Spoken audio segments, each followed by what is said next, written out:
All right, this is a quick welcome to SSCI 3010, Revolutions and Revolutionary Ideas. We've got about 150 students in the class. And I'm making this first video. It's going to be very, very quick. I just want to show you the syllabus and then also click you through Canvas here a little bit. The syllabus is, you can see, if you go to Canvas, our Canvas homepage, it's right here. Anybody who's new to Canvas, if you've never used Canvas before, please don't hesitate to reach out. This is okay. I can walk you through some of the basics.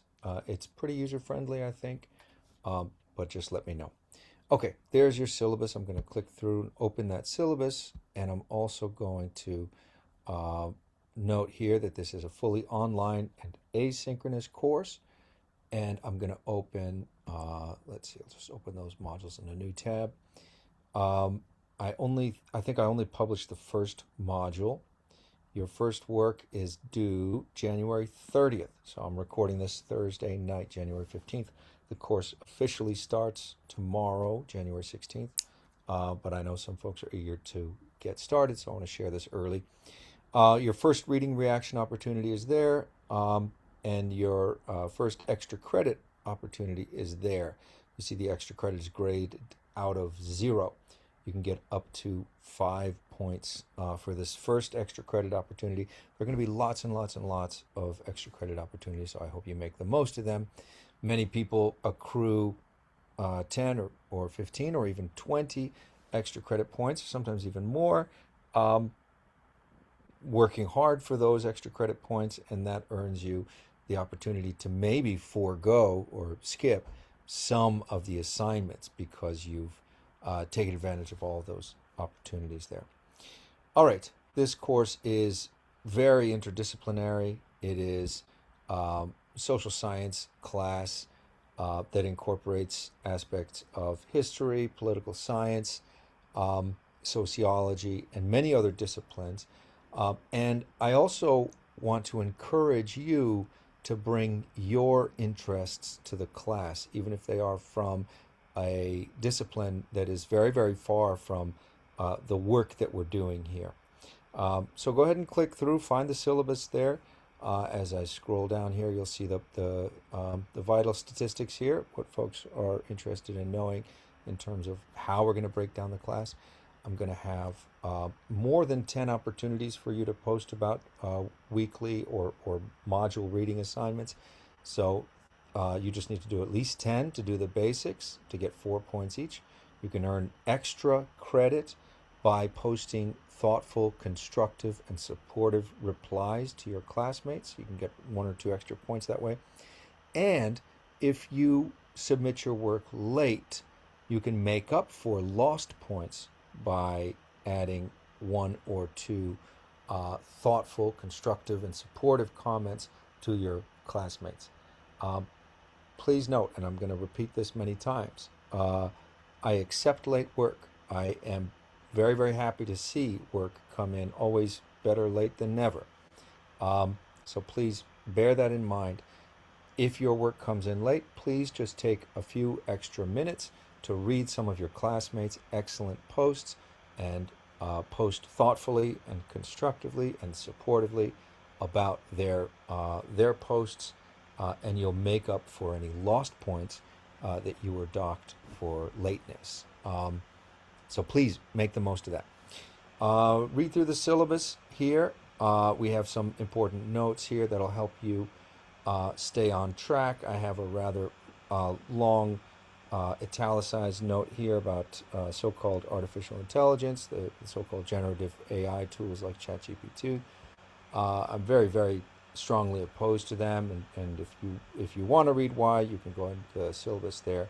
I'll revisit this throughout the course because I think it is very important. Again, this is an asynchronous class, but please be respectful, and in turn, I will be respectful. Be respectful of me as your instructor, but most importantly of your classmates. I have absolutely no tolerance for that.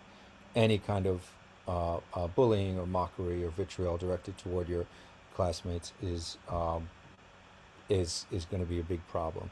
Uh, and I don't want to see it. I don't want to have to sort of police that kind of behavior. That's the last thing I want to do. So please don't do it. In online interactions, always err on the side of civility in your interactions with your classmates. Please don't post in a way that you may intend as a sort of joke or a sort of teasing jest or something like that, because you just don't know how that's going to be received in the disembodied realm of online interactions. So just avoid that possible misinterpretation. Don't try to tease your classmates or that kind of thing. In the discussion forum, just sort of keep it on the level.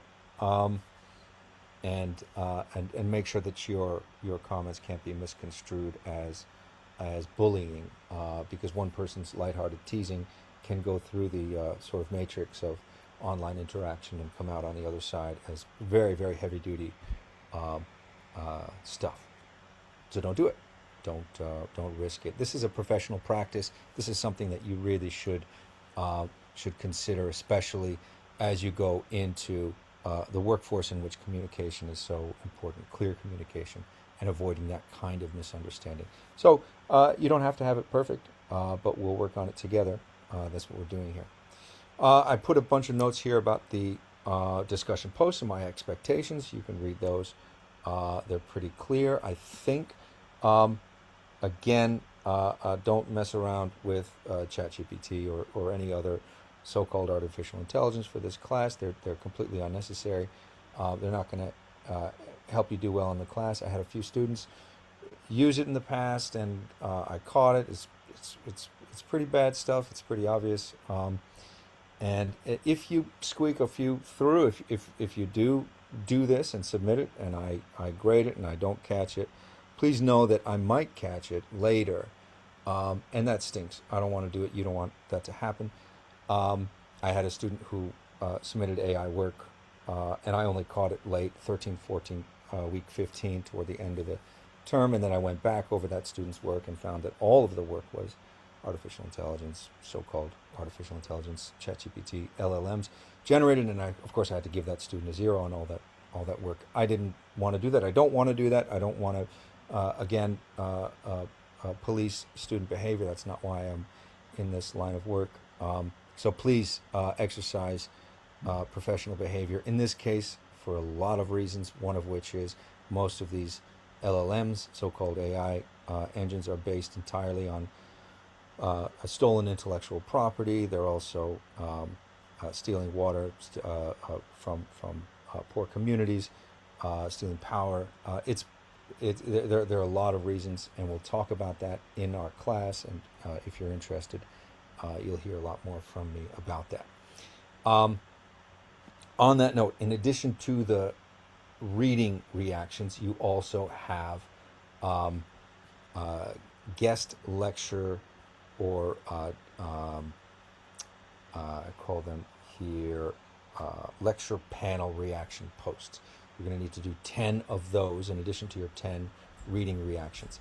I will share at each turn, I will share the publicity for the event that you need to attend. You will see when and how you'll be able to attend that. Most of them will have a Zoom option. You are not required to attend them synchronously. This is an asynchronous class. I'm not going to require anybody to be in those sessions synchronously, in those guest lectures synchronously. But I strongly encourage it if you can make that happen, because it's nice to get into that space, even if it's a virtual space, even if it's a Zoom space, with these great scholars. We're going to have Pulitzer Prize winning scholars. We're going to have prize winning professors and a lot of really, really great guest speakers, and I'll talk about that now. So I hope that you try your best to get to some of these events synchronously on Zoom when they happen. So a quick note on those. This is my faculty page, and it was linked in the email that I sent you.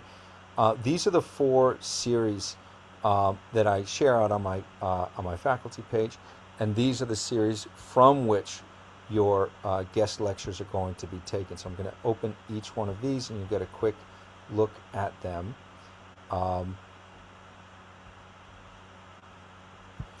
The first is here, the Modern China Lecture Series. You need to attend a total of 10 of these, or watch the recording if you can't attend. And there are 1, 2, 3, 4, 5, 6 of these China lectures, conversations on race and policing, and there are to date 5 of those. I'm going to be probably scheduling a few more of these. The Disability Studies lecture series only shows these February 9th events, but there are going to be about 3 or 4 of those. And then this series, Critical Perspectives on so-called AI in Education. And there are so far 6 of these events booked. So those are the lecture opportunities that I note on the syllabus, and you'll need to try to attend synchronously 10 of those.